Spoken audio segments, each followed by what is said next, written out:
Hi everyone. So we might be on our sofa today instead of piling into the theatre as planned, but that isn't going to stop us from enjoying the book awards and celebrating all of our winners. We'll just be that extra bit cozy instead. So if you haven't already, go and get yourself a nice warm drink or your favourite snack. Come and get comfy and we'll get started. First, let's remind ourselves of those 6 fantastic books that we read this year. We have My Parents Cancelled My Birthday by Jo Simmons, Eager Warrior by Jill Lewis, Slick by M.M. Vaughan, Armistice Runner by Tom Palmer, Malamander by Thomas Taylor, What's That in Dog Years by Ben Davis. Now we'll show you who's been reading and voting this year. Don't forget to look out for your school.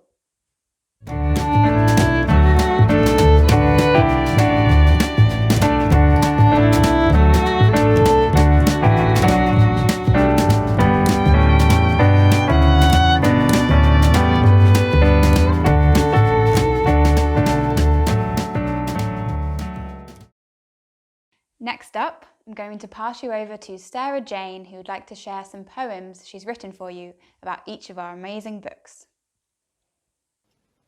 What's That in Dog Years by Ben Davis.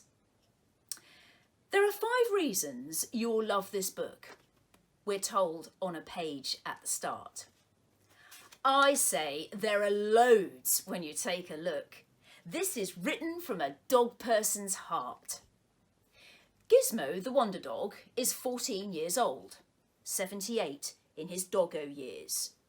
He belongs to George, Ultra Boy, we're told. Together they share fun and tears. But Gizmo has a tale to show and tell, 'cause he's getting on a bit now. He may be slow and his breath may smell, but he's gonna take his final bow. Wow! 'Cause George has compiled a bucket list to give Gizmo the very best time. Camping, pampering, you get the gist. There's even a big hill to climb. The Mandem, they're a group of 3, call George Dog Boy a freak and odd. But Matt was Antimatter Kid with Georgie in the Intergalactic Power Squad. When George has a freak out and feels upset, it's Gizmo who cheers him up. He's George's best friend, not just a pet. Gizmo's been there since a pup. George is helped by a girl called Lib. They share adventures along the way, like Practically Perfect, Thieves, The Odd Fib, to reach Golden Beach at the end of day. I was told this story has sad bits too, and I may need to grab some tissues. Gizmo's final chapter made me cry, it's true, when he talks about life and death issues. But this last Woof'n Testament does succeed, mixing sadness with laughter and joy. Ben Davis, your story is a brilliant read. Like Gizmo, you're a very good boy. My Parents Cancelled My Birthday by Jo Simmons, a pantoum poem. Imagine having your birthday cancelled.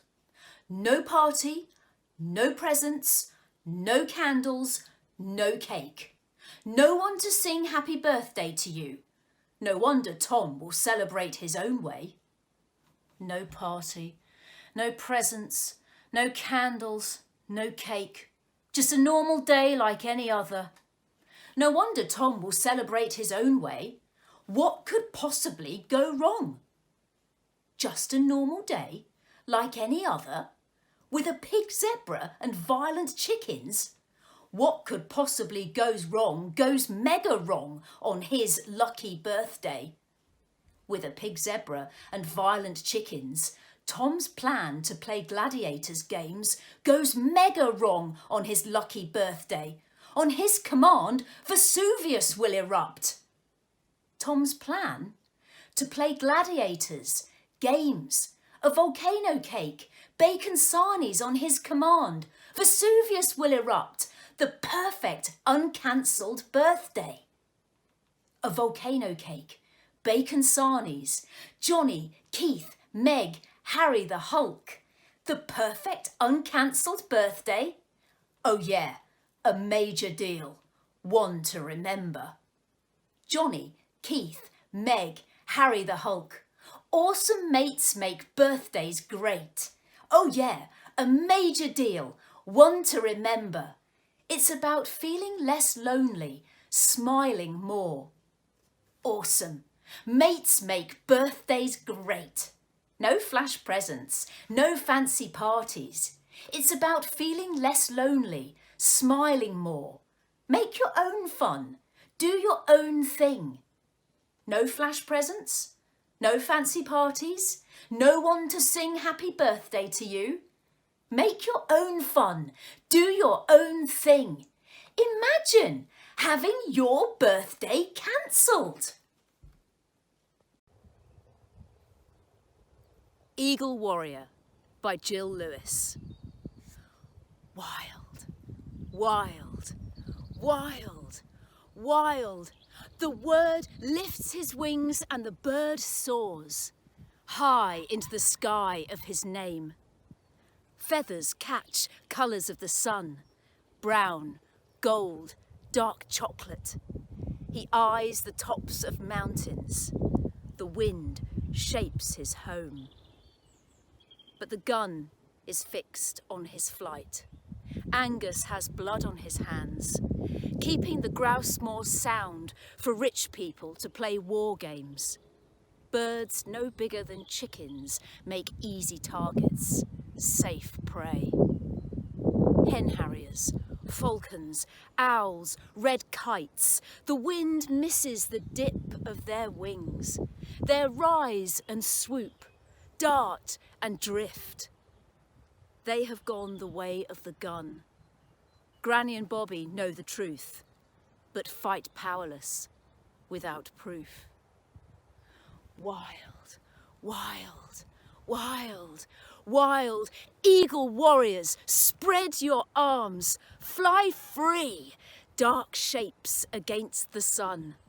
Satellite tags show patterns like stars, birds of prey decorated with medals, teaching us love, courage, connection, through poison to lifeblood, to hope.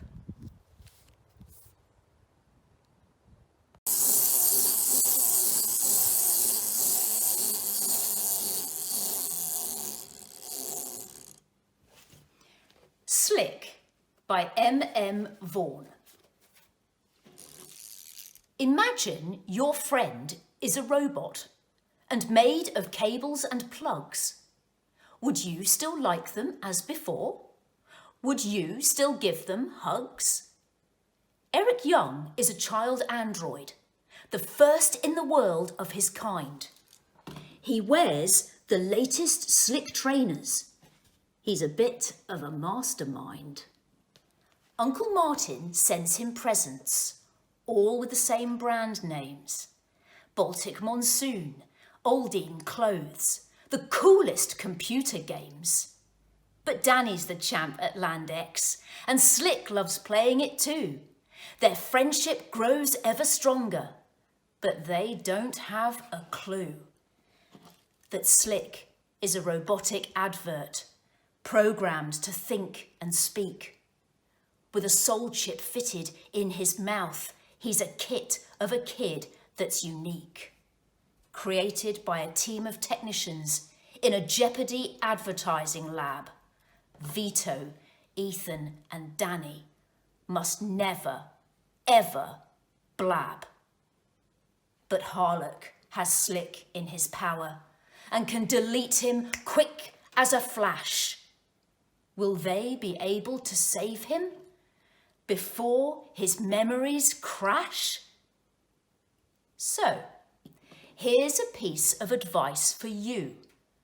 Take a long, hard look at your teachers. If their teeth are perfect, white and straight, they could be computerized creatures. And when you next have a sleepover, before your friends go to bed, Check that their pillows are made of feathers and there's not a charger under their head. Malamander by Thomas Taylor. This mystery starts in Erie-on-Sea. There's a pier, a beach, deck chairs, a quay, the kind of place where kids can wander free. But everything is not as it first seems. A creature lurks and creeps and screams, worse than any monsters in your dreams. The Malamander, slimy and scaly and spiny, a fishman with 2 eyes, enormous and shiny. Its lair in the Leviathan is sunk out in the briny. Its egg, it is said, will make your wishes come true. Sebastian Eels wants to steal it, Captain Kraken too. He's boathook man, and he has a curse to undo. But Herbert Lemon and his friend Violet Palmer have their parts to play in this nail-biting drama when Vi's in danger and people want to harm her. Other characters come into this story. Mrs. Fossil, who gets bitten, that bit's gory. Dr. Thalassie, Jenny Hanover, they all earn glory. Lady Kay, with her camera Luna, spies. She wants Herbie to be her ears and eyes. But he won't betray his trusted allies. 'Cause he's a lost and founder in charge of gone stuff. He has an honest heart, and that's enough to keep him strong when the going gets tough. The Erie Book Dispensary has this book. The next time you're there, take a look. Watch out for a one-handed man with a hook. You'll pick up Erwin the talking cat, drop some coins in the mermonkey's hat, and he'll type ISBN 97814063862888, just like that.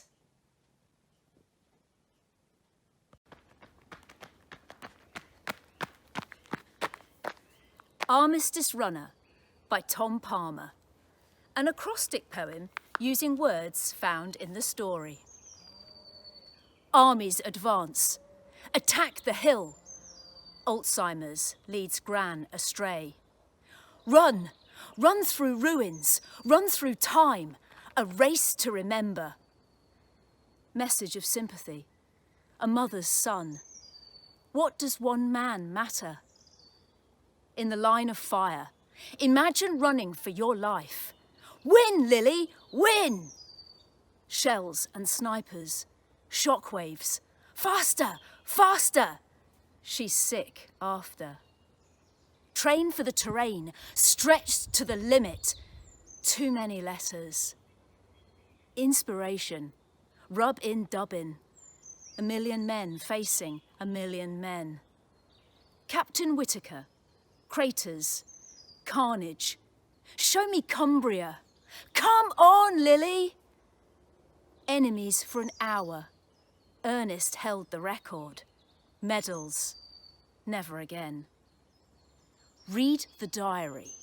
Revenge. Relax into the race. She was ready. Up to the summit. Thud, thud, guns, dugouts. Gran gives the best hugs. Nearly there. Generations of runners, neck and neck. No noise today. Nothing. Nothing as I closed in. No funeral. Fred never came home. 11th hour, 11th day, 11th month.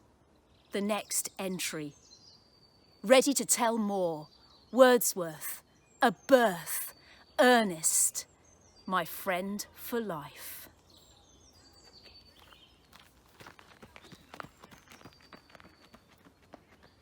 Thanks, Sara-Jane. Those poems are so awesome.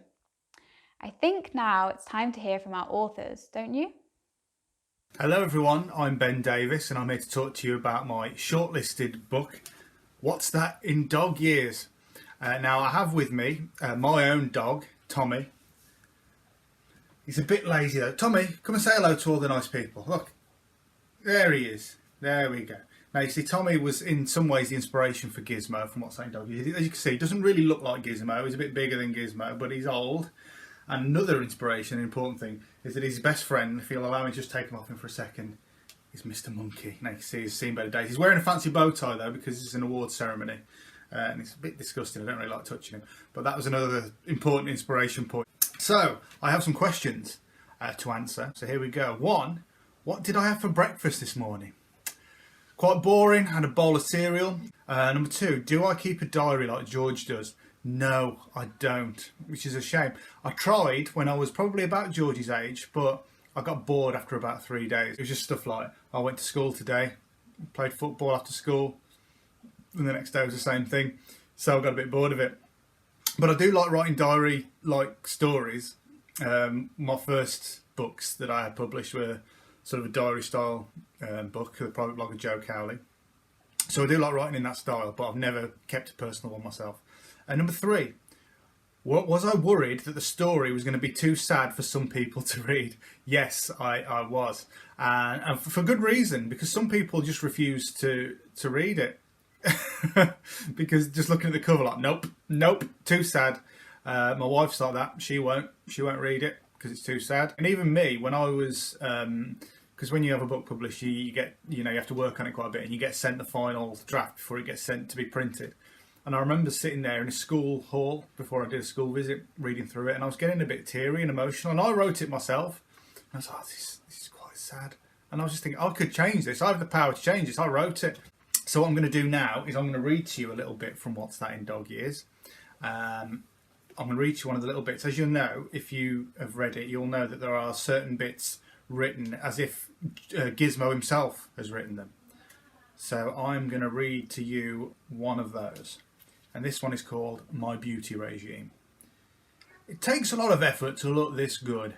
My beauty regime is as follows. 1, a bath. Even though I love swimming, I hate baths. The water is too clean and soapy and there's no ducks to start a ruckus with. I will do anything to avoid the bath, up to and including squeezing through the fence and hiding behind next door's shed. Once I'm in there, the bath, not the shed, either George or Mum rubs me down with some liquid they call shampoo, then rinses me off with a shower. The jets of water are incredibly annoying and I will try to bite them. 2, defleeing.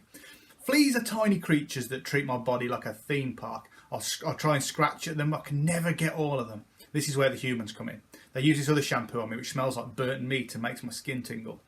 Then they go through my fur and cut with a comb and drag the fleas out. Somehow though, they always end up finding their way back to me. I must be a lot of fun. 3, clipping. These days Mum trims my fur in the kitchen. She stands me on some newspaper and uses a buzzy razor. When she hits a kink, she grunts the kind of words George would get in trouble for saying. 4, teeth. This involves one human holding me down and the other one going at my teeth with a brush. They say this brush will only take 2 minutes if I stayed still, but I don't want to. This girl Lib was very good to me in the posh place. George seemed surprised that I stayed still, but she just had the touch. 10 out of 10. Would recommend to other dogs. Except Reginald. So thank you very much for listening, and I hope you enjoyed. Those of you who read the book, I hope you enjoyed it. I'm wearing my Batman onesie in a tribute to Ultra Boy. I don't have my own custom costume, so I have to make do with this. And Tommy's too old and grumpy to be dressing up anymore. It's been brilliant to be part of. It's a shame that we couldn't have a big ceremony, but that's it's one of those things, isn't it? But thank you so much. Oh, hello, Tommy. He's had enough. So goodbye, my friends. Thank you, and I'm looking forward to seeing how well we've done. Hi, it's Jo Simmons here. I'm so sorry I couldn't come up to Shrewsbury. No one's going anywhere, are they, at the moment, with the lockdown? So instead I've made this little tiny film for you, and thank you so much if you voted for My Parents Cancelled My Birthday in the Shrewsbury Best Book Awards. It's about a boy called Tom, whose parents cancel his birthday after a series of disasters at home involving a pig. I'm going to read you a tiny bit just to get you in the picture from chapter 1. Chapter 1, The Fall. It all started when a pig fell off the roof. It wasn't just any old pig, it was our pig, Tiny. Tiny was my sister Meg's pet pig. Tiny was a pygmy pig, which is a special kind of cute small pig, at least That's what the man we bought her from said. Oh, yeah, she won't grow bigger than a pug, he said. Only Tiny kept on growing. Bigger than a pug, bigger than a spaniel, bigger than a Labrador, bigger and bigger and bigger, until she ended up regular pig size, and regular pigs are surprisingly big. They weigh a lot too. The hugeness of Tiny meant she couldn't live in our house, as Meg had planned, and the garden was too small. In the end, Dad decided to make a home for her on the garage roof. He built a fence around it and put a little pig house up there, and once a week he'd climb through the bathroom window onto the roof and muck it off, which meant shoveling all the pig mess and old straw over the side. This was Dad's least favourite job to do. He always swore while he was doing it, but using made-up swear words. This is something he does. He thinks not using real swear words makes him a good dad. If you were standing in the garden, you'd hear him shouting Brannock and Zerk and other weird words, only thinking about it, you really wouldn't want to be standing in the garden as he shovelled the mess over the side. Too risky. So I really loved writing this book, and unlike other books I've done, this one just poured out of me, and I think I wrote it in about 2 weeks flat. Like, it needed loads of editing, but I got it down really quickly. I don't even remember coming up with the idea. I know I wanted to write about a disappointing birthday, mainly because my own birthdays when I was little were often a bit not so good, largely because my birthday's on January 3rd, which is a funny time of year, and everyone's done Christmas and New Year, and they're not really so interested in having another celebration. It's not based on anything real, like the characters are not based on people I know, but they're kind of based on families maybe that are quite typical, where the mum and dad are very busy and are maybe a bit preoccupied, and the children get a little bit overlooked. That was kind of the thinking for it, really. And when it comes to really good birthdays, probably my best birthday ever was the one I just had this January, so a couple of months ago. Finally, after all these years, I thought, I'm going to have a party. And I invited all my friends around, and they all came, and we danced and played music, and it was brilliant. So there you go. Thank you so much for taking part in this festival. It's an amazing thing to be reading and voting on books that you love. And I hope to come and see you someday soon when all this craziness is over. But until then, take care and see you soon. Bye. Hello, my name's Jill Lewis and I'm the author of Eagle Warrior. I wrote Eagle Warrior because I was feeling really angry that birds of prey continue to be shot, trapped and poisoned because of the driven grouse shooting industry. And it also angered me that some of the poisons are so deadly they could kill people too. They could kill my children. So part of that went into Eagle Warrior, and I'm just going to read a very short passage from where Granny realises that Bobby is in danger because she might have touched the poison that poisoned her dog. "Wash your hands," snapped Granny. "Now!" Mum followed them in. "What are you doing?"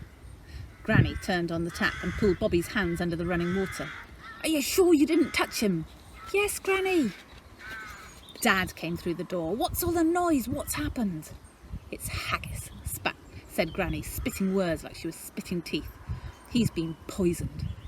She turned to face Mum and Dad, and if Bobby had even touched that poison with her bare hands, she'd be dead like haggis too. So there were 3 questions I know that some people wanted to ask me. One of them was, did I base Bobby on anyone particular? Well, I think Bobby is based on so many young people that I know who are trying to change this world and give it a better future. Second question was, how did I go from being an author from a vet to an author? Well, that was quite natural really, because all my stories are inspired by the people and the animals that I've met during my time as a vet. And finally, where would I like to live most in the world? Well, I think it has to be by the sea, on an estuary where the tides are constantly changing, watching all the wildlife. Thank you very much again. Hope you've enjoyed reading all the books. Thank you from me. Hello everyone, my name is Monica Mira Vaughan and I am the author of Slick. Now before we begin, I just need to clarify that this is not how I normally decorate my room. Whilst I am immensely proud of my book, this is just especially for you, the readers of Shrewsbury. I am beyond honoured and thrilled to have been nominated for the Big Book Award 2020. I loved writing this, but I wrote it for you, the readers, and to have being nominated means the world. So thank you. I got the idea for it from a news story I saw from Japan about a care home that was trialing robots to try and make the old people who weren't getting many visitors feel less lonely. And it got me thinking, could you actually ever really truly be friends with a robot? And that was the seed of the idea. So at that point, I grabbed my trusty notebook, which I carry around everywhere with me, and I'll give you a quick flick. Some of my pages are neater than others. So I fill it with notes. I plan beginning, I have a rough idea of the middle and the end. The end never changes, the beginning never changes, the middle. So, and only when I've got all of that, which takes about 6 months, I start writing, and it takes me about another 6 months to write the actual book. I loved writing it, and I hope that you enjoyed reading it also. I'll finish with a very short extract. It's a letter from Danny to you, the reader. Dear person reading this, my name is Danny, and I need your help. First off, I should tell you that this isn't my story, it's Eric's. Well, the name he was given was Eric, but I called him Slick, and he was my best friend. I say was, because he died 6 months ago.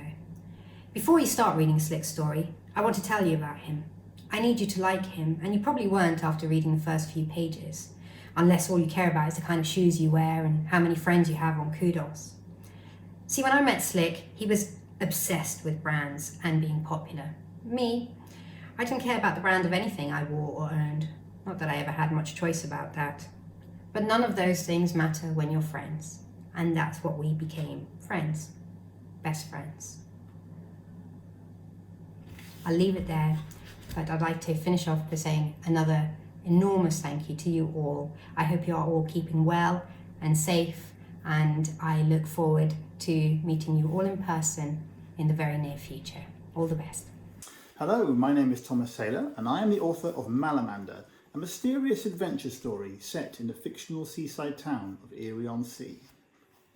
You've probably been to Erie-on-Sea without ever knowing it. When you came, it would have been summer. There would have been ice cream and deck chairs and a seagull that pinched your chips. You probably poked about in the rock pools with your mum, or your dad found that funny shell, remember? And I bet when you got in the car to drive home, you looked up at the words Cheery on Sea, written in light bulb letters over the pier, and got ready to forget all about your day at the seaside. It's that kind of place in the summer. But you should try being here when the first winter storms blow in, when the letters C and H blow off the pier, as they always do in November. When sea mist drifts up the streets like vast ghostly tentacles, and saltwater spray rattles the windows of the Grand Nautilus Hotel. Few people visit Erie-on-Sea then. Even the locals keep off the beach when darkness falls and the wind howls around more rocks and the wreck of the battleship Leviathan, where even now some swear they've seen the unctuous Malamander creep. People ask me what inspired me to write about a sea monster. Well, a few years ago I came to live in a seaside town and got to see what it's like in the winter, out of season, when the tourists have gone and the ice cream shops are all closed and the weather comes in and it's all very mysterious, and I thought this is a great story, a great backdrop for a story about a sea monster. So when people ask me, would you like to live in Erie-on-Sea, I usually say, well, I kind of already do, because I'm there. And in the winter, it is very eerie where I live, in my seaside town on the south coast of England. And how did I come up with the name of the Malamander? Well, it's because I wanted to take a creature from the real world and just change one letter from its name in order to make a monster sound that sounded like a real monster that you might believe in. And so I took the word salamander, and because the word mal in French and Spanish means bad, I changed the S to an M on salamander and got malamander, and it just sounded really monstrous to me. Hello, I'm Tom Palmer, and this is my book Armistice Runner, and I'm thrilled that it's on the Shrewsbury Bookfest Big Book Award shortlisted this year. I've been asked to answer 4 questions. Why did I write it? The reason is my daughter was doing a lot of running, and there were no books about girls running. Also, I'm interested in the First World War, and so those two things came together. how does it feel to think of readers reading it and judging which book should be the best? That feels brilliant, because when children read the books and choose the winner, whoever wins it, that is the best thing, because the books are written for children. So if you win an award which is voted for by children, it feels extra special. So whoever wins it, congratulations to them. When I was younger, did I want to be an author? No, I wanted to be a milkman. How do I know when to stop editing? I get to a point where I hand it over to my editor at the publisher and I let her take control then. Otherwise, I just keep going round and round. It's quite good just to hand it over to her to help me. Anyway, I've got a few seconds to do a short reading, so I'm going to read the beginning for a few seconds. So here goes. Lily accelerated, keeping her eyes on the 3 girls ahead of her. She was 10 metres behind them, within striking distance, as they climbed the muddy, waterlogged path. Time to attack. She pushed past the first of the 3 leaders, a girl in a thin white vest. Now Lily was in 3rd place. Ahead of her were Gemma and Keely. Older than Lily, slower than Lily on the uphills. Chest hurting, legs hurting, everything hurting. Lily pushed herself hard. And that's the beginning of the novel. I thought I like to start a book in the action. I thought, what better than Lily, the main character, running up a hill. Anyway, I hope you've really enjoyed reading all the books, and good luck to all of you with the voting, and congratulations to the winner, and cheers. See you later. Isn't it amazing hearing from the brains behind all these books? That really helped me to understand where all these stories came from. So I hope you liked it too. Now it's time to start awarding our prizes. I hope you're excited. We're going to start with the film trailer competition, but for this one, I'll pass you over to the man behind the camera because he knows all about making films. This year we had more entries than ever before, and I was particularly impressed with the performances gone into all the films. First off, let's roll the runners up. Are you ready? Here they come!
think you'll agree those films were excellent.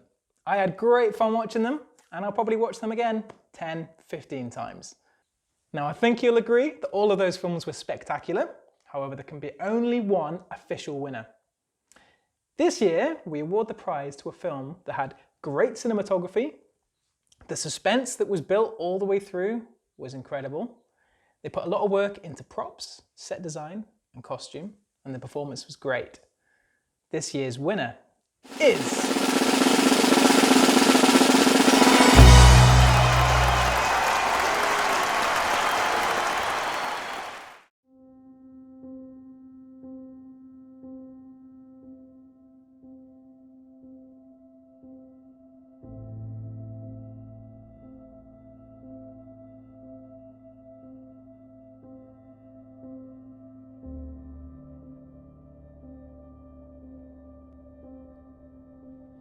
Do you realize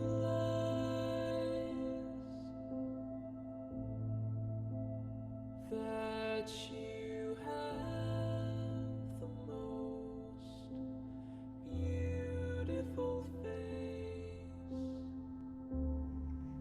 I have a message.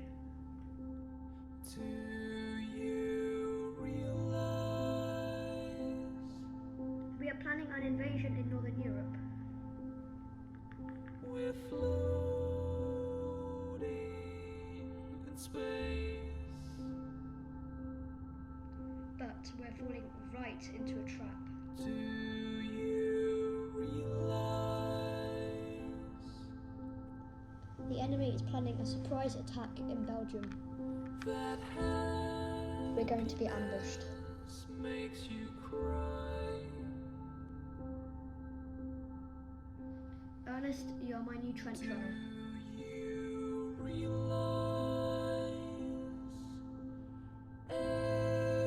everyone you know someday will die?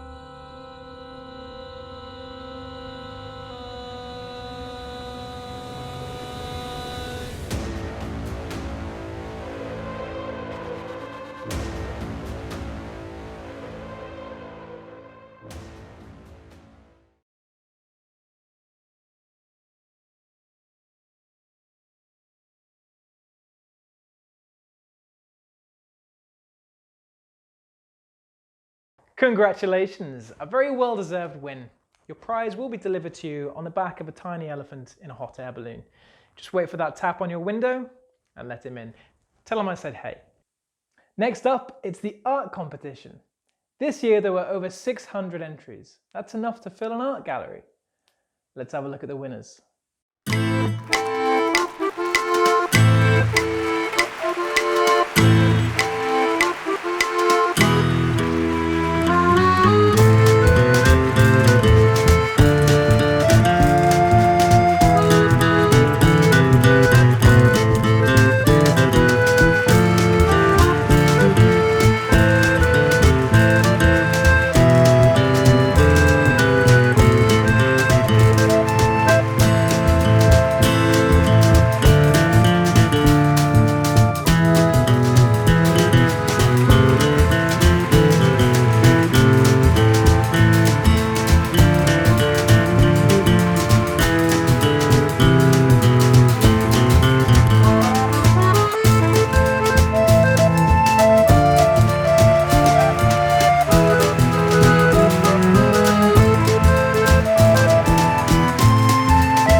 So now we're moving on to the extreme reading section of Book Awards. My personal favourite because, as you may know, the more extreme, the cooler. you might seem.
Oh, sorry guys, I didn't realise you were back. I can barely put my book down. What's that? Is that a letter? I wonder if it's the winners of the letter writing competition. Let's try and get it. Now, let's see. The winners of the letter writing competition are...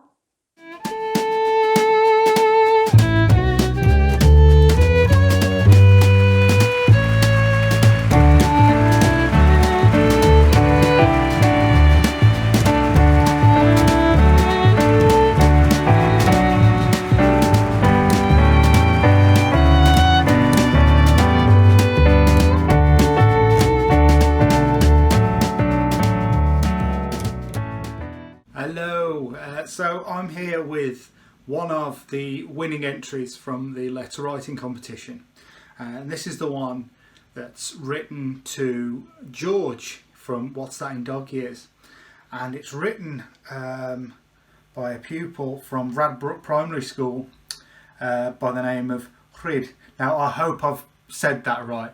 Rhyd, is that okay? I do apologise if I've said your name wrong.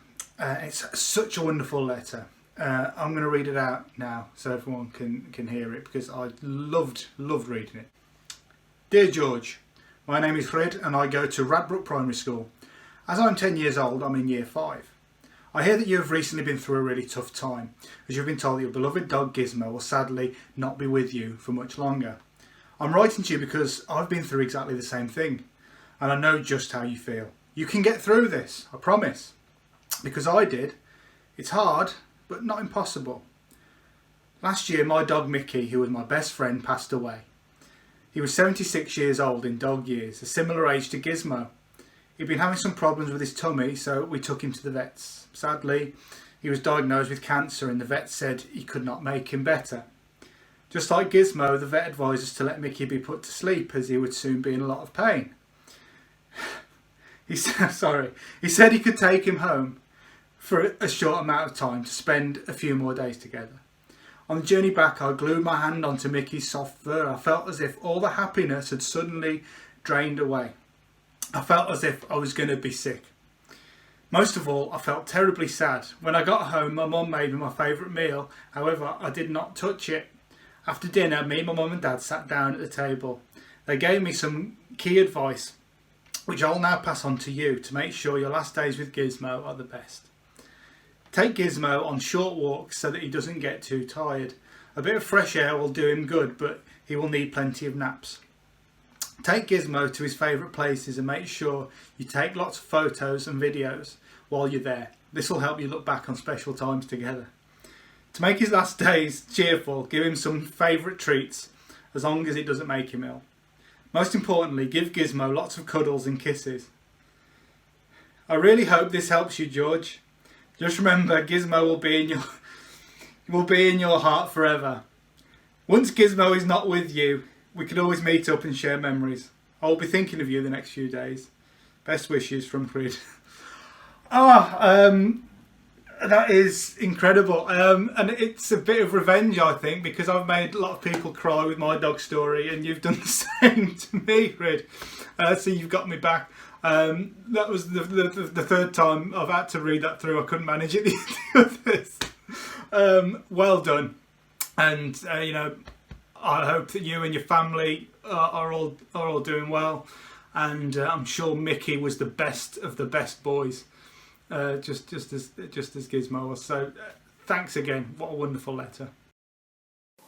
Hello, Jo Simmons here. Now, one of the other competitions as part of the Shrewsbury Book Festival was to write a letter to one of the characters in the shortlisted books with some advice. And I have here a fantastic letter written by Charlie Bethune from Longdon Primary School. I'm going to read it to you. And the advice is to a character in my book, the book's called My Parents Cancelled My Birthday, and the character is Tiny the Pig. So here's the letter. Dear Tiny Bostock, my name is Charlie Bethune and I'm a 10-year-old, year 6, who attends Longdon CE Primary School, and I'm writing to you because I personally think it is appalling that you live on a roof. You definitely need to call your pig architect to build you a luxury mansion, as you are Tiny the Pig and deserve to live like an emperor. For these reasons, I think Mr. and Mrs. Bostock should take full responsibility, as without a doubt it was their fault and would be unfair to punish you. To support this argument, it is animal cruelty to keep pigs on roofs anyway. As you probably have guessed, I am saying this because one certain pig may or may not have fallen off one certain roof and may or may not have landed on one certain dog and then ran away. I think it was not that certain pig's fault. I think it was the people that put that certain pig on the roof's fault. Another reason to make those troublesome people pay. Moving swiftly on from your mistreatment, which I think is intolerable, to what you have to do about it. In my opinion, you need to call your lawyer, go to court and sue Mr. and Mrs. Bostock for animal cruelty with a charge of 10k. That's 10 kilos of your favourite pig food. Tiny, I really hope that my info and theories will help you obtain the royal life you deserve. Remember the rules. 1. Stay off roofs. 2. Don't let people put you on roofs. And 3. Do everything in your power to get what you deserve. And you deserve a lot, as you are Tiny the Pig and deserve to live like an emperor. Yours sincerely, Charlie Bethune. So that's just a brilliant letter. I love the passion in it. Charlie's all over this. He's so furious with the way that Tiny the Pig's been treated. He's talking animal rights, animal cruelty, seeing a lawyer. He's got lots of action plans to help Tiny get what he deserves. I love that passion, and I love the little jokey details of, like, you deserve to get 10k, which is 10 kilos of your favourite pig food. So well done, Charlie. That really made me smile. I loved it. Congratulations. Take care. Bye. Hello, my name's Jill Lewis and I'm the author of Eagle Warrior, and I get the huge pleasure of announcing one of the winning entries of the letter writing competition. So the entry that I'm reading out is awarded to Holly of St Mary's Catholic Primary School, Madley. Huge congratulations to you. I thought this was an excellent letter. Holly has written a letter from a family support worker to Bobby's grandmother, really reflecting upon Bobby's grandmother's bitterness towards her brother, Bobby's Uncle Fraser, because Uncle Fraser had educational opportunities when he was younger and Granny didn't, and this has made Granny bitter for so many years. And the family support worker wants to try to help mend this relationship for the benefit of the family. So here we go. This is Holly's letter. Dear Bobby's grandmother, I have written this letter to discuss your relationship with your brother. Over the weeks, many complaints have been sent to me, and I would like to advise you not to make the same mistakes. I am truly aware that men were offered more opportunities when you were young, but you ought to know that it's unacceptable for it to affect your relationship with Fraser for this many years later. It's not just Fraser and yourself that are suffering now, but the whole family. Read on for the advice you need. Your reading is requested. Having read the complaints, you have severely put an impact on Fraser and the rest of your family. It may have affected his mental health and even your own. Each one showed your hatred and your jealousy towards him. I am truly aware that men were offered more opportunities, but it most definitely should not affect your relationship now.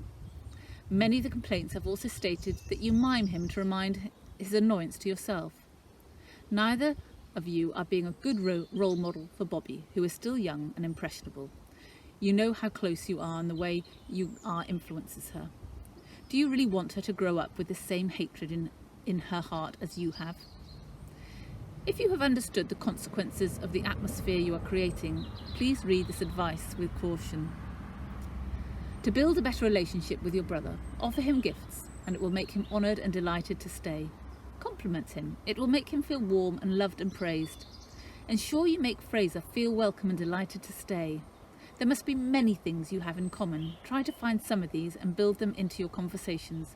This is probably the best way to start. Try to remind the good times you used to have as little children, and try to reminisce to bring these warm feelings back. I am truly sorry for sending this letter on such short notice. I would like this to have an impact on your relationship, mostly for your own sake and for those around you. If so, contact this telephone number. I'd be honoured to hear more from you. Or if you don't have a phone or are unable to contact me, write me a letter. It would truly make my day. Thank you for your time, and I hope all goes well. Yours sincerely, Miss H. Morgan, Family Support Worker.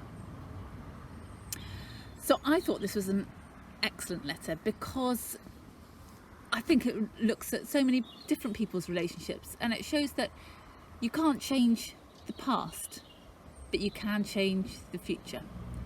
And I think that's a really good message to end on. So congratulations, Holly.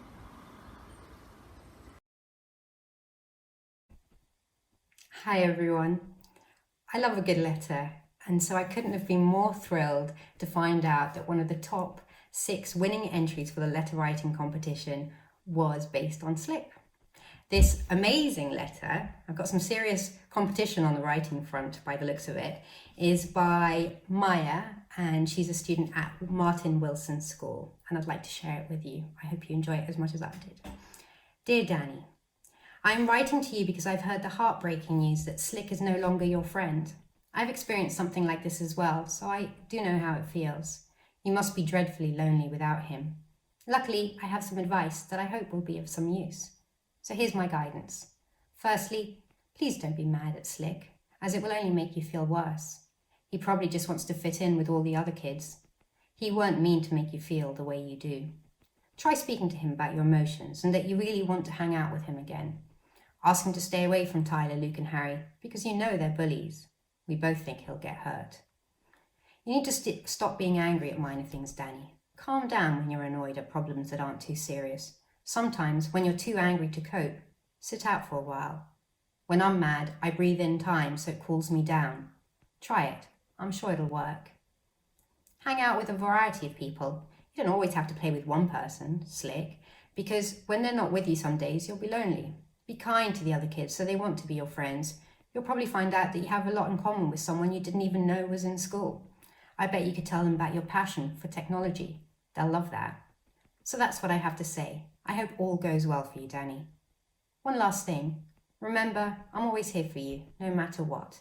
Good luck. From your friend, Maya. I found this letter just incredibly moving and uplifting. And if I were to write a letter to Danny, I would like to say the same things to him that Maya has said, except she's put it together even better than I could have done. I think it's absolutely wonderful, and congratulations. Well done. This amazing letter by Tristan Dennis. And Tristan has written to one of the characters in my book Malamander, Violet, and he's writing to her at a key moment in the story when Violet has got hold of the magical Malamander egg that grants you a wish. And Tristan is writing to her, giving her advice on what to wish for at this very difficult moment in the story. Dear Violet, I am Tristan Dennis, and I am a big fan of your character. You're kind and curious and always ready to help someone, but now it's my turn to help you. I'm sorry you've been put in such a difficult position. You have been given the chance to have anything you want. You have so many choices. You could stop the ice caps melting. You could end wars. But do you really want Sebastian Eels roaming around with a malamander egg, getting anything he wants? I'm sure you'd want to see your parents, but does it feel right? A life for wondering if two lives are okay? It must be very hard not knowing if your parents are okay. I know you love your parents, everyone does, but if Sebastian Eels gets the egg, it could be catastrophe for the world. Personally, I would wish the malamander and its egg never existed. Because if Sebastian Eels got the egg and kept it for a while, what would happen if it hatched? It would grow up more powerful than the one now, and it might not have a weak spot. Since it hatched from a one-wish egg, would that mean it gets wishes as well? If this was true, it would wish for multiple malamanders, and what damage would that do? Because if one malamander with a weak spot destroyed the Leviathan, what would multiple malamanders do with no weak spots? Well, everyone has their own opinion and makes their own choices. I just hope you pick the right one. Hope you pick the right choice. Good luck, Tristan Dennis. Well, Dennis, that was an amazing letter, and I'm sure that Violet would love to have received that at that very difficult moment when she had to make that difficult choice. Thank you and congratulations. Hello, I'm Tom Palmer, the children's author. I'm the author of Armistice Runner and another book called D-Day Dog, and some others. And I'm really happy here to be reading out a letter from Isabella from Green Acres Primary School. And Isabella has written a letter which is sort of a response to Armistice Runner. And I'm really excited to be reading it out for you today, and then I'll say a few words about it after I've read it out. Anyway, here goes. 13 Armistice House, Bomber Road, Ross-on-Sea, Wales.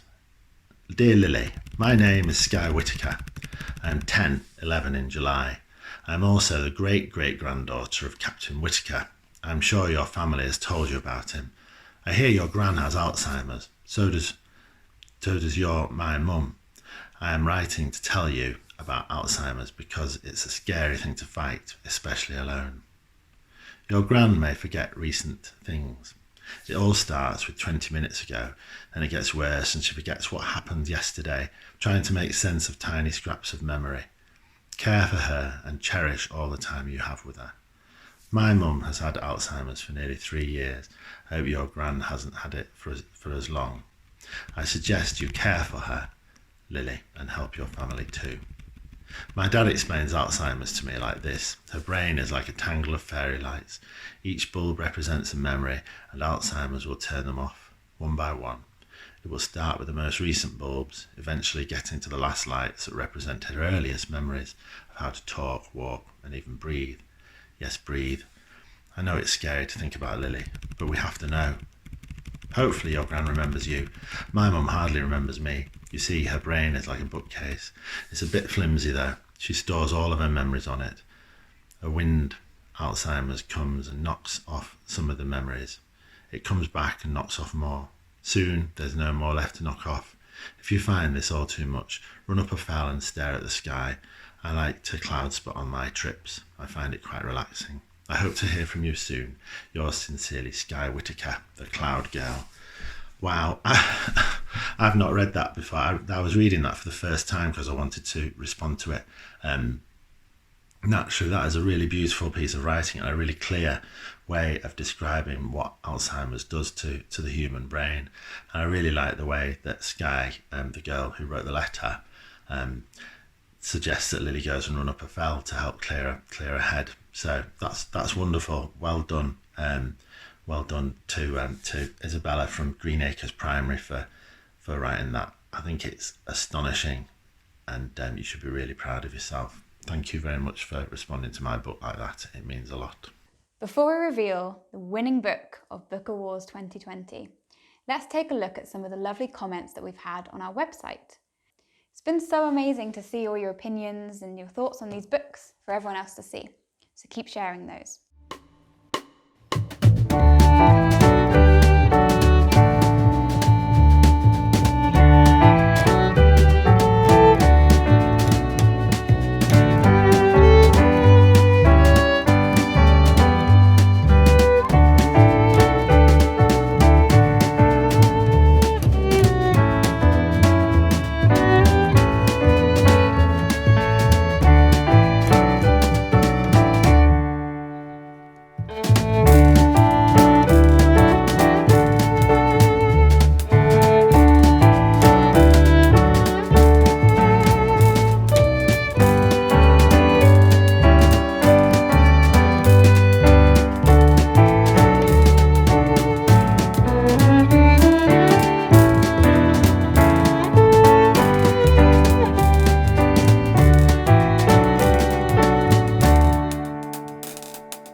Now, no matter who you voted for, I'm sure you can all agree that these books are incredible and you'll be recommending each and every one of them to your family and friends now that you're done with them.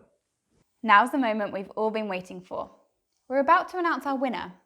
If you remember, I have a bit of a magical way with books. So, we're going to say a little spell. You ready? Winner, winner, reveal yourself. Everyone else get back on the shelf. Winner, winner, reveal yourself. Everyone else get back on the shelf. Winner, winner, reveal yourself. Everyone else get back on the shelf. Winner, winner, reveal yourself. Everyone else get back on the shelf.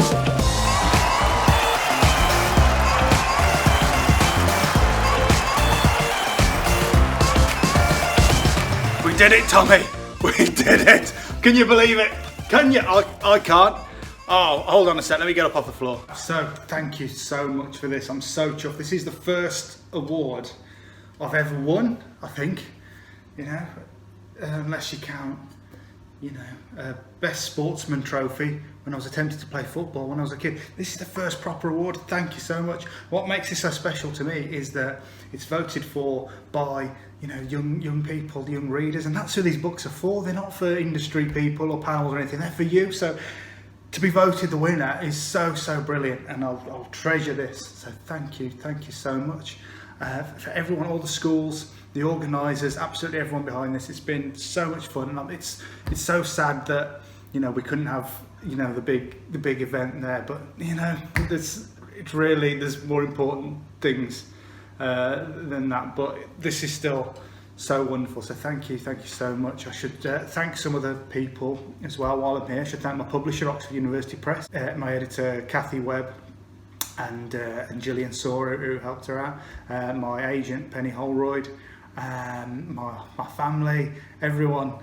But I'm speechless. But thanks again, and I'm glad so many of you enjoyed What's That in Dog Years and George and Gizmo's Adventure. It's my favourite book I've ever written, and this is the proof of it, so thanks again. Mwah.